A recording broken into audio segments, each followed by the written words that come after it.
Hello बच्चों, let's read the question. Question says the area of the region given by a is equal to x comma y. Order pair वो जा रहे हैं इसके अंदर कौन से? X square is less than equal to y and y is less than equal to minimum of x plus 2 comma 4 minus 3x is. Option A is 31/8, option B is 17/6, option C is 19/6, option D is 27/8. First we see the key concept. देखिए, जब भी हमें दो curves दी गई हो और उनके बीच से का जो बाउंडेड पोर्शन है उसका हमें एरिया फाइंड आउट करना हो तो हम एप्लीकेशन ऑफ इंटीग्रल का यूज करते हैं, डेफिनेट इंटीग्रल का यूज करते हैं. मान लीजिए fx और gx टू कर्व्स हैं, टू फंक्शंस हैं मेरे लिए. fx and gx are such date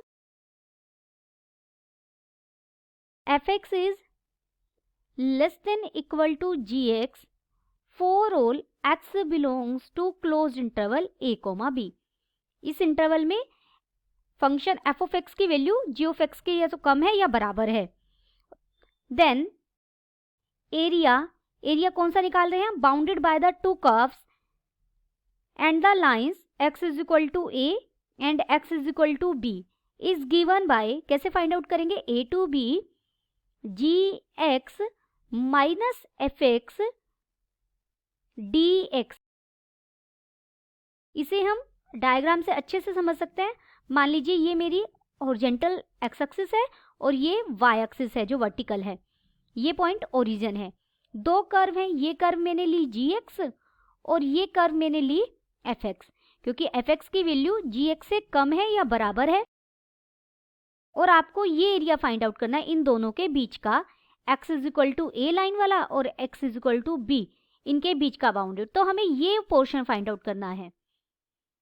तो सबसे पहले हम कौन सा पोर्शन फाइंड आउट करेंगे? ये gx कर्व को लेते हुए x is equal to a and x is equal to b line को लेकर और ये लाइन लेकर ये एरिया फाइंड आउट करेंगे. उसके बाद हम fx कर्व के लिए ये एरिया fx कर्व को लेंगे तो ये नीचे वाला निकल जाएगा. जब पूरे में से नीचे वाला सब्ट्रैक्ट कर देंगे तो जो रिक्वायर्ड रीजन है हमें उसका एरिया मिल जाएगा. यहाँ जो a है वो हमें क्या गिवन है, किसका एरिया फाइंड आउट करना है? Ordered pair of x, y such that x square is less than equal to y and y is less than equal to minimum of x plus 2 4 minus 3x. पहले हम एक sketch बनाएंगे, graphically देखेंगे कि कौन सा पोर्शन है जो हमें फाइंड आउट करना है. ये हमारी y एक्सिस है, ये हॉरिजॉन्टली x एक्सिस है. देखिए अभी हमें दिया गया, पहले हम ये लेंगे x square is less than equal to y. Diagram बनाने के लिए मैंने कर्व क्या ली? कर्व किसका बनाएंगे हम? x square is equal to y. X square is equal to y एक पैराबोला बनेगा. और कौन सा पैराबोला बनेगा? अपवर्ड पैराबोला बनेगा. ओरिजिन से पास होगा, ओरिजिन इवन इसका वर्टेक्स बनेगा हमारा. इस तरीके से पैराबोला बनेगा. इस पैराबोला की इक्वेशन क्या है? X square is equal to y. Y is less than equal to minimum of x plus 2 है. तो सबसे पहले मैं लाइन ड्रॉ करूंगी. कौन सी? Y is equal to x plus 2. और फिर हम लाइन ड्रॉ करेंगे Y is equal to 4 minus 3x. Line आप इजीली ड्रॉ कर सकते हैं. देखिए अगर मैं x को 0 रखती हूं तो y कितना मिलेगा? हमें 2 मिलेगा. यानी यहाँ कहीं 1 है और यहाँ कहीं 2 है तो ये 0 2 पॉइंट से पास हो गई ये लाइन हमारी. अगर हम y को 0 रखें तो हमें x कितना मिलेगा? -2 मिलेगा. यहाँ कहीं -2 ले लेते हैं तो ये लाइन हमारी कैसे बन जाएगी? इस तरीके से बन जाएगी. ये कौन सी लाइन है? y is equal to x plus 2. अब हम थर्ड लाइन जो हमारी ये लाइन है y is equal to 4 minus 3x draw करेंगे. 4 माइनस 3x ड्रॉ करने को ये x एक्सिस को कहाँ कट करेगी? उसके लिए अगर मैं y को 0 रख दूं तो x की वैल्यू मुझे कितनी मिलेगी? 4/3. 4/3. 4/3 का मतलब क्या है? 1 पॉइंट समथिंग. यहाँ कहीं अगर हम 1 ले तो 1 के कुछ बाद मिलेगी, यहाँ पर यहाँ से कट करेगी. अगर x को 0 लें तो y हमें कितना मिलेगा? 4. यहाँ 2 है, यहाँ कहीं 3 होगा, यहाँ कहीं 4 होगा। तो ये हमारी लाइन मिल गई y is equal to 4 minus 3x। अब यहाँ एक्चुअल कर्व क्या थी हमारी, हमें क्या लेना था, x square is less than equal to y। X square less than, देखिए जो पैराबोला है, पैराबोला का एक तो अंदर वाला पार्ट बना, एक तो ये वाला रीजन बना है, और एक जो आउटसाइड है रीजन वो है। हमें ये देखना है कि x square less than equal to y में हमें कौन सा रीजन लेना है। तो आप इसके लिए कोई भी पॉइंट, जैसे ये पॉइंट है, ये पॉइंट क्या है, 0 1 है, आप पुट करके देखिए। अगर मैं x को 0 पुट करती हूँ और y को 1 पुट करते हैं तो ये इनइक्वालिटी सेटिस्फाई हो रही है। यानी पैराबोला का हमें पूरा अंदर वाला हिस्सा लेना है, y लेना है। उसके बाद है y is less than equal to minimum of x plus 2 comma 4 minus 3x। x plus 2 और 4 माइनस 3x, ये दो लाइन्स हैं, इस तरीके से बनी है ये। इनमें से जो मिनिमम रीजन बनेगा वो लेना जो इन तीनों इनसे बाउंडेड हो। तो हमारा जो रिक्वायर्ड पोर्शन है वो ये बन जाएगा, जिसका हमें एरिया फाइंड आउट करना है। एरिया फाइंड आउट करने से पहले मुझे ये पॉइंट ऑफ इंटरसेक्शन चाहिए। हम point of intersection find out करेंगे, ये वाला, ये पॉइंट ऑफ इंटरसेक्शन चाहिए और ये पॉइंट ऑफ इंटरसेक्शन चाहिए। अगर मैं इनको नाम दूं, ये A है, ये B है और ये C है। जो ये B पॉइंट है ये दोनों लाइंस की इंटरसेक्शन से बना है। 4 पॉइंट B, पॉइंट B के लिए हम यहाँ से किसी एक से y की वैल्यू निकालकर दूसरे में रख देंगे, तो ये बन जाएगा x plus 2 is equal to 4 minus 3x। दोनों y की वैल्यूज हैं, दोनों इक्वल हैं, यानी हमें 4x मिल जाएगा 2 के इक्वल, और x मिल जाएगा यहाँ से 1/2। x की वैल्यू किसी भी एक इक्वेशन में रख दीजिए तो हमें y मिल जाएगा, ये बन जाएगा 1/2 प्लस 2 और हमें मिल जाएगा 5/2। तो जो ये B पॉइंट है, इस B पॉइंट के कोऑर्डिनेट्स मुझे क्या क्या मिले, यहाँ लिख रहे हैं हम। x का कोऑर्डिनेट मिला है 1/2 और y का कोऑर्डिनेट मिला है 5/2। तो यहाँ पर ये कहाँ कट कर रहा है, 1/2 पर कट कर रहा है। अब ये वाला पॉइंट निकालेंगे हम। ये पॉइंट किन किन की इंटरसेक्शन से है, line y is equal to x plus 2 and parabola. 4 point A x square is equal to y है और y की जगह हमने क्या रखा, x प्लस 2। दिस इंप्लाइज यहाँ से मिला हमें x square minus x minus 2 is equal to 0।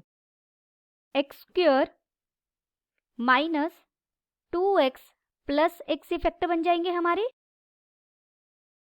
This implies x common लेंगे x माइनस 2 प्लस 1 कॉमन लेंगे x minus 2 is equal to 0। This implies यहाँ से x की दो वैल्यू मिलेंगी हमें, एक तो 2 और एक मिलेगी -1। देखिए ये y एक्सिस के लेफ्ट में है तो ऑब्वियस है ये वाला पॉइंट क्या होगा, यहाँ पर x का कोऑर्डिनेट क्या मिलेगा हमें, -1। x की वैल्यू किसी भी एक में रख दीजिए तो y क्या मिल जाएगा, 1। अगर x को मैं -1 पुट करती हूँ तो दिस इंप्लाइज y हमें क्या मिला, 1 मिला। और अगर x को हम 2 पुट करते हैं दिस इंप्लाइज तो y क्या मिल जाएगा, 4 मिल जाएगा।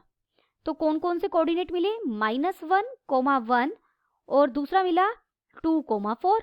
लेकिन a के लिए तो हमने इसे नाम a दिया है तो ये a हो जाएगा हमारा। देखिए एक यहाँ कट कर रहा है, जो दूसरा पॉइंट है वो इसे रिप्रेजेंट करेगा, लेकिन रिक्वायर्ड पोर्शन के अकॉर्डिंग मुझे ये पॉइंट नहीं चाहिए, तो a के कोऑर्डिनेट मिले -1 एंड 1, तो ये लाइन हो गई -1 वाली। अब हम c के कोऑर्डिनेट फाइंड आउट करेंगे, पैराबोला और दूसरी जो लाइन की इक्वेशन है 4 point C, x square is equal to 4 minus 3x, यानी x square plus 3x minus 4 is equal to 0। X square 3x को मैं लिख सकती हूँ 4x minus x minus 4 is equal to 0। यहाँ से x कॉमन लेंगे तो x प्लस 4 माइनस 1 कॉमन लेंगे x plus 4 is equal to 0। यहाँ से x की 2 वैल्यूज मिली, एक हमें मिला 1 और दूसरा क्या मिला, -4। लेकिन -4 तो हमें निगलेक्ट करना पड़ेगा यहाँ इस पॉइंट के लिए, C के लिए, क्योंकि x फर्स्ट क्वाड्रेंट में ऑलवेज पॉजिटिव रहता है। 4 point C rejecting -4, negative power को तो x नेगेटिव वैल्यू को x 1 होगा, दिस इम्प्लाइज y कितना बन जाएगा, y भी मिल जाएगा 1। देयरफॉर जो पॉइंट C के कोऑर्डिनेट्स हमें क्या मिले 1, 1। अब हमें सारे पॉइंट्स पता लग गए हैं, सीधा हम इंटीग्रेशन यूज करेंगे। ये जो पॉइंट है ये 1 पॉइंट है। अब जो रिक्वायर्ड रीजन है, देखिए सबसे पहले हम इतने पार्ट का फाइंड आउट करेंगे। यहाँ पर लाइन हमारी ये चल रही है x + 2, y = x + 2, और नीचे क्या है पैराबोला, और लिमिट्स क्या आ जाएगी, x कहाँ से कहाँ तक है, -1 से लेकर 1/2 तक। उसके बाद पैराबोला के साथ हमारी कौन सी लाइन चल रही है, ये वाली, यानी y = 4 - 3x, इसका पार्ट आ जाएगा, और हमारे दोनों को ऐड कर देंगे तो हमारा रिक्वायर्ड रीजन निकल जाएगा। दूसरे के लिए हमारी जो लिमिट्स हैं वो क्या रहेंगी, 1/2 से लेकर 1 तक। जब हम इतने पार्ट का निकालेंगे, फाइंड आउट करेंगे, देखिए तो अपर कर्व कौन सी है यहाँ, जो की कॉन्सेप्ट के अकॉर्डिंग g का काम कर रही है, gx का काम कर रही है, ये है, इससे ये पूरा एरिया निकल जाएगा। फिर हम लोअर कर्व ये लेंगे, लोअर कर्व लेंगे तो हमारा ये वाला एरिया निकलेगा। पूरे में से जब ये वाला एरिया सब्ट्रैक्ट कर देंगे तो रिक्वायर्ड एरिया आ जाएगा। Therefore required area is equal to, limit क्या थी हमारी पहले के लिए, -1 से लेकर 1/2 तक थी, और पहले gx का काम कौन कर रहा था, x + 2, और -fx क्या थे हमारा पैराबोला, यानी x² dx।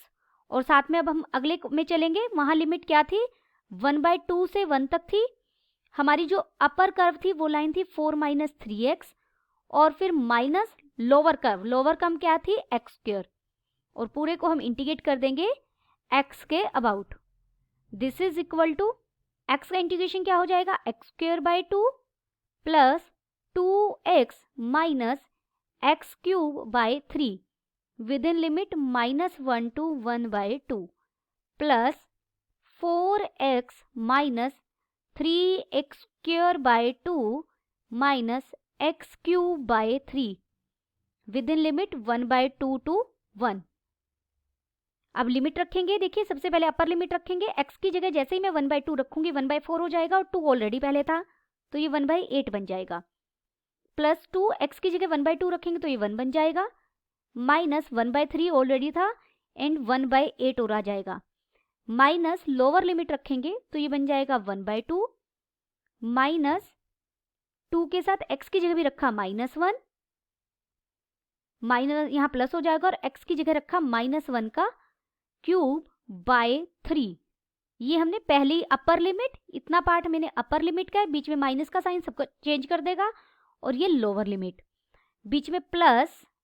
अब दूसरे में रखेंगे, देखिए मैं x को 1 रखूंगी तो 4 -3/2 -1/3, माइनस x की जगह 1/2 रखेंगे तो ये 2 बन जाएगा, प्लस 3/2, x की जगह 1/2 रखा, स्क्वायर है तो 1/4 हो जाएगा, प्लस 1/3 और x की जगह 1/2 रखा तो 1/8 हो जाएगा। दिस इज इक्वल टू, इसे अब हम सोल्व कर सकते हैं, ये हो गया 1/8 plus 1 - 1/24 -1/2 plus 2 -1/3 plus 4 -3/2 -1/3 -2 plus 3/8 plus 1/24, कि -1/24 से प्लस 1/24 कट गया, 2 से -2 कट जाएगा, 1/8 और 3/8 को हम डायरेक्ट सोल्व कर सकते हैं, ये बन जाएगा 4/8 यानी 1/2, और जो 1 है -1/2 है, -1/3 बचा है, 4 बचा है, -3/2 बचा है, -1/3 बचा है, और यहाँ साथ में 3/8 तो हमने सोल्व कर लिया, 3/8 ये 1/2 हो जाएगा, और 1/2 से इस -1/2 से कट जाएगा। आप इसे सोल्व करेंगे तो हमें आंसर मिलेगा 17/6 स्क्वायर यूनिट्स। देयरफॉर ऑप्शन हमारा कौन सा सही हो गया, option B is correct. Option B is correct and all other options are incorrect. Hope you understood it well. Best of luck.